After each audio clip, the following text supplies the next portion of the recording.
One of the most important things about this show is to create a sense of place. It's creating the Institute so it feels massive. This used to be all glass, and now we brought all that stuff down to one huge level.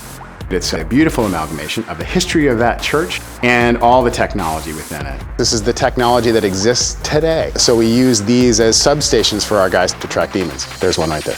This is one of the many hallways within the Institute, and we're going to go right into Aldertree's office. When we put this set together, we did all kinds of little details like Plato.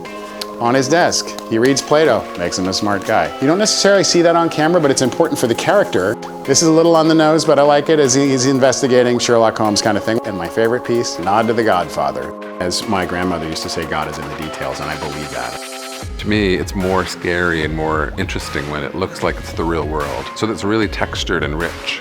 One of the cornerstone characters of the show is New York City. So what we want to make sure this year is that it feels like we're in New York.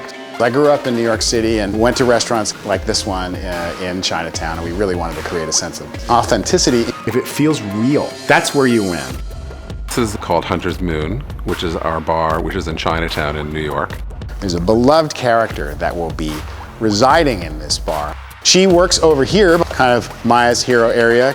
Before this was the Hunter's Moon, it was the belly of the ship, which appeared in the first episode. We took those elements that we built for the ship and we turned it into a bar. Kind of like Cheers for the supernatural. I believe that once the details work and it feels like a lived-in environment, then you're successful in capturing it on camera. Magnus's lair, so it's this huge, wealthy man who's a wizard, who's in New York, who has this fantastic taste. We wanted to make sure that it felt swanky, tasteful, and Doug McCullough and his production design team have done a beautiful job reimagining the world where Magnus lives. We've expanded the sets, we've created texture, we're shooting it differently, we're using foreground. Anytime that you see a scene, it's going to be framed unexpectedly. In the end of the day, this year is about giving the show more drive, more cylinders, and letting the actors do their thing. All new Shadowhunters every Monday, 8/7 Central on Freeform and the app.